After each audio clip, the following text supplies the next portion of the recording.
সৃষ্টিকর্তা কাউকে ঠকান না।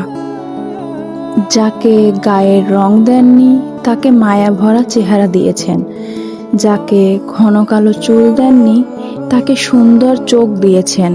কাউকে মেধা দিয়েছেন, আবার কাউকে দিয়েছেন অসাধারণ গুণ। কাউকে হয়তো টাকা পয়সা দেননি, কিন্তু দিয়েছেন অগাধ ভালোবাসার ক্ষমতা। একজনকে হয়তো কিছুই দেননি, তবে তাকে দিয়েছেন সুন্দর মন মানসিকতা।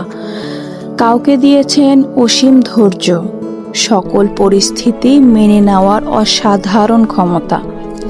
আবার কাউকে কিছু না দিয়েও দিয়েছেন মানসিক শান্তি। সৃষ্টিকর্তা আসলেই কাউকে ঠকান না, একদিক থেকে না একদিক থেকে পূর্ণ করেই দেন।